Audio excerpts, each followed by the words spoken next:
नमस्कार सर। नमस्कार। क्या नाम है? दलीप सिंह नाम है। सर, डेरा सच्चा सौदा से कब से जुड़े? मैं तो बचपन से ही जुड़ा हूँ, मेरे माता पिता भी उसी से पहले से ही जुड़े हुए हैं। तब सर, मीडिया में काफ़ी कुछ गलत दिखाई गई थी डेरा को लेकर, क्या कहना चाहोगे? डेरा सच्चा सौदा एक पाक पवित्र संस्था है और डेरा सच्चा सौदा में जो मीडिया ने दिखाया है वैसा होना तो दूर की बात, वहाँ उल्टा उनका रोकने की कोशिश किया जाता है। जो मीडिया ने दिखाया उसको रोकने की कोशिश की जाती है वहाँ। सर, मतलब मीडिया की बातों में 1% सच्चाई नहीं थी, जो भी दिखाया मीडिया ने डेरा को लेके। हाँ बिल्कुल, डेरा सच्चा सौदा के बारे में जो भी मीडिया ने दिखाया वो सारी मनगढ़ंत बातें थी उनकी, और उसमें सच्चाई नाम मात्र की भी नहीं है। सर, लड़कियां जो डेरा के अंदर जाती हैं कितनी प्रतिशत सुरक्षित हैं?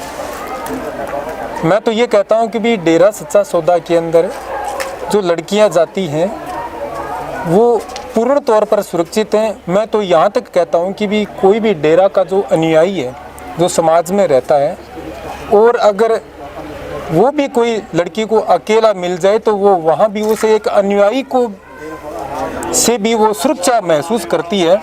और वहाँ जाने के बाद तो उनका एक शिष्य इतना विश्वास है तो उनका गुरु पता नहीं कितना होगा, वो तो आपको कहने सुनने से बड़े की बात है। तो डेरा सच्चा सौदा में महिलाओं को कोई आपत्ति नहीं है। वहाँ जब सत्संग होता है तो महिलाएं एक तरफ और पुरुष एक तरफ बैठकर सत्संग सुनती हैं, और यहाँ जितनी सुरक्षा का ध्यान रखा जाता है, मैं कहता हूँ अपने परिवार के अंदर भी उतनी सुरक्षा महसूस नहीं होती। गुरुजी पे जो आपका विश्वास है, कितना विश्वास है? गुरुजी पर मेरा पूर्ण विश्वास है, और इतना दृढ़ विश्वास है कि अगर एक बार मौत भी आकर मेरे को कह दे तो मैं मौत को गले लगा सकता हूँ। गुरुजी पर विश्वास डामाडोल नहीं होगा। सर, क्या कारण है? क्योंकि जो जिंदगी गुरुजी ने भी बख्शी है और जो हमें सच्चे रास्ते पर जो गुरुजी ने चलाया है, यहाँ तक कि कोई और चला ही नहीं सकता, इसलिए मेरा पूरा विश्वास है। पग पग पर जहाँ भी मैं महसूस करता हूँ, मेरे दुनियादारी के भी काम होते हैं, और उनको जब भी मेरा कोई बात आती है तो मेरे को गुरुजी का एहसास होता है और गुरुजी मेरा काम सफल करवा देते हैं। सर, वैश्यावृत्ति में जो लड़कियां लिप्त हैं उनके लिए गुरुजी ने क्या किया? बहन जी, मैं तो ये कहता हूँ कि इस विषय पर गुरुजी ने किया क्या नहीं। आप ये प्रश्न पूछो कि क्या नहीं किया। सबसे पहले तो जो वैश्यावृत्ति की बात आपने कही कि उनको जड़ से खत्म करने का प्रयास किया गुरुजी ने। सबसे पहले तो जब कन्या भ्रूण हत्या से स्टार्ट होता है, वो रोकने के लिए गुरुजी ने बेटियों को आम सत्संग के अंदर आह्वान किया कि भी आप बेटियों को जन्म दें। अगर आपके पहले ही ज़्यादा बेटियां हैं तो आप उस बेटी को जन्म दें, और जब तक वो दूध पीती है तब तक उसको पिलाएं, उसके बाद उसको हमें दे दें, और उसके बाद उसका हम लालन पालन करेंगे, उनको अच्छी शिक्षा देंगे। यहाँ से स्टार्ट करके, और उसके बाद जब भी किसी के एक बेटी है, किसी के 2 बेटियां हैं, बेटा है ही नहीं, तो उनको होता है कि भी मेरा बेटा नहीं है, तो वो बेटे की चाहत में और बेटियां जन्म और ले लेती हैं। उनको रोकने के लिए गुरुजी ने एक वो कौन सा नाम दिया था मेरे याद नहीं, तो बेटे को ब्याह के घर लाते हैं, उनका गुरुजी ने नाम दिया था, वो अभी मेरा याद नहीं आ रहा। तो उससे क्या होता है कि उससे वंश भी चलेगा, बेटी से भी वंश चलेगा, और कुल का क्राउन याद आ गया, कुल का क्राउन एक नाम दिया, और वो बेटियां बेटे को लड़के को ब्याह के घर लाती हैं और उससे वंश चलता है। इस तरीके से और भी जैसे जैसे आगे बढ़ते गए बेटियों के लिए वैश्यावृत्ति की बात रही, तो यहाँ लड़कों को आह्वान किया एक ही इशारे पर 1500 नौजवान लड़के जो एजुकेटेड हैं, सारे पढ़े लिखे हैं, अच्छा बिजनेस है उनका, और वो वेश्याओं से, जो वेश्यावृत्ति का धंधा छोड़ के समाज में आना चाहती है, उनसे शादी करने के लिए एग्री हुए। और ऐसी शादियां, काफ़ी शादियां हो चुकी हैं, उनके आगे बच्चे भी हो चुके हैं। यहाँ तक कि मैं दूसरे की क्या बात कहूँ, मेरा भतीजा भक्ति योद्धा है, उनकी शादी इस मुहिम के तहत हुई है। उनके अभी एक मेरी पोती है, बेटी भी हुई है। और इस तरीके से ये, इससे ज़्यादा मैं आपको क्या सच्चाई बताऊं कि भी मैं मेरे खुद के परिवार पर ये बता रहा हूँ। तो वेश्यावृत्ति को ख़त्म करने के लिए बहुत बड़ा, अपने कई बार ये सोच लेते हैं भी कहीं अपनी पत्नी या बेटी कहीं ऐसी वैसी जगह, कई बार अपने समाज में ये देखा गया है कि अपनी पत्नी है, वैसे शक के दायरे में हो जाता है, कहीं ऐसी वैसी जगह खड़ी हो जाती है या कहीं चली जाती है, तो उस शक के दायरे में शक करके उनको, उनका तलाक तक हो जाता है। जबकि जो भक्ति योद्धा है उनको पहले से ही पता होता है कि भी जिसके साथ अपनी शादी होने वाली है वो एक वेश्या है, और वो वेश्या को छोड़ के, वेश्यावृत्ति को छोड़ के, और वो शादी करना चाहती है और उसको वो अपना रहे।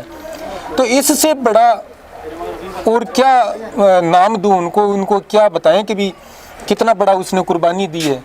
और वो उनको गुरुजी ने, उनको जो वेश्यावृत्ति छोड़ कर जो आ रही है, गुरुजी ने उनको नाम दिया एक शुभ देवी। और गुरुजी के आशीर्वाद से जिसके भी वो घर में गई है, सारा का सारा शुभ ही शुभ हो रहा है। काफ़ी ये शादियां हो चुकी हैं और हकीकत में वो शुभ देवी ही बन के वहाँ निवास कर रही हैं। सर, जो गुरुजी ने ग्रीनस वेलफेयर फोर्स बनाई थी, वो किस लिए बनाई थी? जी, ये गुरुजी ने इनका नाम दिया, शास्त्र नाम जी, ग्रीनस वेलफेयर फोर्स। अब एक ये नाम से आ जाता कि भी फोर्स, फोर्स का नाम तो सारा दिमाग का चला जाता है कि भी एक फौज बना ली। तो फौज का मतलब, फोर्स का मतलब बल होता है, तो वो एक संगठन होता है। इसके लिए जहाँ तक मेरी जानकारी में है, शायद पूरा ध्यान में नहीं है, 2001 में, पता नहीं 2002 या 2001 में गुजरात के अंदर भूकंप आया था। तो वहाँ बहुत ही ज़्यादा त्रासदी हुई थी, सारे के सारे मकान गिर गए, बहुत ज़्यादा लोग हताहत हुए। उसमें गुरुजी वहाँ खुद गए और 35 गांवों को गोद लिया और वहाँ उनको मकान बना के दिए, राशन वितरण किया, कंबल, रजाइयाँ, उनको कपड़े वितरण किए, वहाँ जाके उनकी सहायता करी। तब से गुरुजी ने ये सोचा कि भी क्यों ना एक ऐसी सहायता के लिए एक फोर्स बनाई जाए, जो कहीं भी ऐसी कोई प्राकृतिक आपदा आती है, कहीं बाढ़ आ जाती है, कहीं बर्फबारी होती है, तो उनके लिए एक फोर्स का गठन किया जाए और वो फोर्स के सदस्य हों और वो अपना एक नॉर्मल एफिडेविट लिख के दें कि भी इस सेवा के दौरान अगर कोई भी मेरे को कोई क्षति हो जाती है, नुकसान हो जाता है, यहाँ तक कि अगर मृत्यु भी हो जाती है, तो उसके जिम्मेवार मैं हूँ। सिर्फ एक वो सेवा के लिए ही यह फोर्स बनाई गई। तो और उसका फोर्स बनाने के बाद इस फोर्स ने इतने कार्य किए हैं जो बहुत बड़ी बात है। जैसे मीडिया ने बहुत सारा दिखाया था, सुनामी लहर जो आई थी, बहुत त्रासदी हुई थी वहाँ, तो वहाँ तक यह ग्रीनस के जो सेवादार हैं वहाँ गए, वहाँ लगभग महीने 1.5 महीने तक वहाँ रह के उन्होंने वहाँ जाके सेवा की और वहाँ उनको लोगों को यहाँ तक कि ये सेवादार के जो सदस्य थे वहाँ स्कूल लगा के उनकी बच्चों की शिक्षा तक, उनका 10th के एग्ज़ाम थे, उनको पढ़ाई करवाई और उनका फिर रिज़ल्ट भी उनका बहुत बढ़िया तरीके से आया। तो ये एक फोर्स, ऐसी फोर्स बनाई, वो हर क्षेत्र के अंदर जो काम करने वाली फोर्स है और वो अभी भी लगातार वो फोर्स काम कर रही है। अभी मैं कुछ दिन पहले वीडियो देख रहा था, तो कौन सी जगह पता नहीं, काफ़ी सारे अनाज, राशन, लगभग 200 परिवारों का उसमें दिखा रखा था 200 परिवारों का राशन वो ग्रीनस फोर्स ने वहाँ भेज रखा था। सर आप कह रहे हो कि ग्रीनस वेलफेयर फोर्स इतना काम करती है और काफ़ी कुछ काम करे हैं गुरुजी ने, मगर जो आरोप लगाए गए गुरुजी क्यों,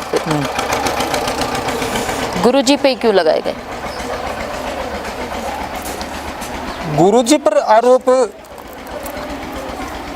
एक राजनीतिक षड्यंत्र मानता हूं मैं तो, क्योंकि दूसरा ये भी कारण हो सकता है कि गुरुजी ने काफ़ी सारे ऐसे कार्य किए हैं जिससे जो समाज को गलत दिशा दिखा रहे हैं, जैसे एक नशा माफिया कह लो और अन्य भी जो अनैतिक कार्य के जो माफिया हैं उनके कार्य बंद होते जा रहे हैं। और उनके ऊपर गुरुजी ने एक ऐसी चोट मारी, जैसे अभी आपने पूछा वेश्यावृत्ति के बारे में, तो ये भी एक बड़े बड़े महानगरों में एक इनका धंधा है, उनके मुखिया भी हैं और वो ये धंधा कर रहे हैं। सर समाज को गुरुजी की कितनी ज़्यादा ज़रूरत है? देखो आज समाज के अंदर गुरुजी की बहुत ही ज़्यादा ज़रूरत है। इसकी वजह ये है कि आज देश का जो नौजवान है वो नशे के गर्त में धंसता जा रहा है। मैं तो ये कहना चाहता हूँ कि गुरुजी के आह्वान से कितने नौजवान लड़के, क्योंकि जब सत्संग होता था तो उसमें लगभग देखा जाता था कि लगभग 70 से 75-80% नौजवान सत्संग में जाते थे और गुरुजी से नाम शब्द लेके और वो नशा छोड़ देते थे। अब मैं तो ये कहता हूँ कि भी अगर ऐसा ये नशा माफिया चलता रहा तो आगे आने वाले समय के अंदर सेना में भर्ती होने के लिए नौजवान ही नहीं मिलेंगे, नशे के गर्त में वो चले जाएंगे, उनकी स्वास्थ्य सही नहीं होगा और वो अपना एक नौजवान जब कमज़ोर होगा तो पूरा देश कमज़ोर होगा। तो इसलिए मैं तो ये कहता हूँ कि ये तो एक उदाहरण बताया, बाकी आप जितने भी 134 गुरुजी ने मानवता भलाई के जो कार्य कर रखे हैं वो सारे के सारे कार्य वैसे तो साथ संगत कर रही है, लेकिन अगर गुरुजी एक बार अगर गुरुजी के सानिध्य में अगर कोई काम होता है तो उनकी रफ्तार बहुत ज़्यादा होती है और वो आज समाज है जो गर्त में जाने से बच सकता है। सर जो लड़कियों की आज हालत है आप भी देख रहे होंगे, गुरुजी आ जाते हैं तो कितने प्रतिशत गिरावट हो सकती है उसमें? देखो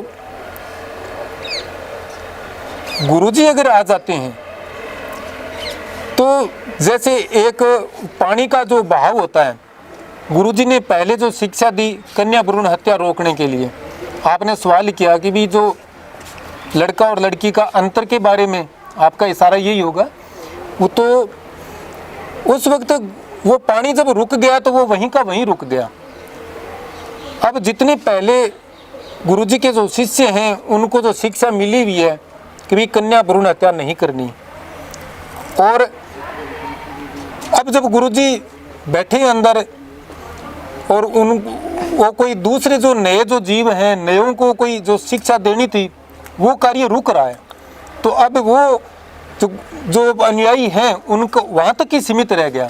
इसलिए मैं तो ये कहता हूँ कि गुरुजी जल्दी से जल्दी बाहर आएँ ताकि ये लड़का और लड़की का अंतर कम हो, क्योंकि उनको एक मुहिम के तहत गुरुजी कन्या भ्रूण हत्या रोकने के लिए जो संदेश देते हैं वो जन जन तक पहुँचाएँ और सभी को शिक्षा मिले इस चीज़ की। बहुत बहुत धन्यवाद सर आपका। जैसा कि आपने देखा कि लड़कियों के लिए एक स्वच्छ और जो स्वच्छ समाज की ज़रूरत है आज के टाइम में बहुत ज़्यादा ज़रूरत है। जो सबसे ज़्यादा नीड है ग्लोबल वार्मिंग या कह लें हम किसी तरीके का प्रदूषण, एक कैसी भी ज़रूरत, उससे सबसे ज़्यादा ज़रूरत है जो लड़कियों की सुरक्षा। उसके लिए गुरुजी ने वेश्याओं तक को तारा था। इतिहास से आज तक किसी संत ने किया हो तो अपनी जो राय है वो कमेंट बॉक्स में ज़रूर लिखिएगा, और अगर ना किया हो, अगर ऐसा किसी संत ने ना किया हो, किसी भी वैश्या को ना तारा हो, तो भी आप अपने जो कमेंट बॉक्स में राय जरूर लिखिएगा कि आखिर संत डॉक्टर गुरमीत राम रहीम सिंह जी इंसा पे इतने जो लांछन लगाए गए थे मीडिया के द्वारा, आखिर क्यों? हर एक इंसान जो डेरा सच्चा सौदा से जुड़ा है वो लड़कियों की इतनी रिस्पेक्ट करता है, आखिर क्यों? हमेशा ग्रीनस वेलफेयर फोर्स एक ऐसी फोर्स थी जो कि बाढ़ पीड़ित, भूकंप जो जहाँ पे आता है वहाँ पे खाना पहुँचाना और वहाँ पर 1.5 महीना रहना, अपनी सैलरी लगा देना और अपनी जॉब छोड़ के आना, बहुत बड़ी बात है ये। अपनी जो राय है कमेंट बॉक्स में हमें ज़रूर लिखिएगा। बहुत बहुत धन्यवाद।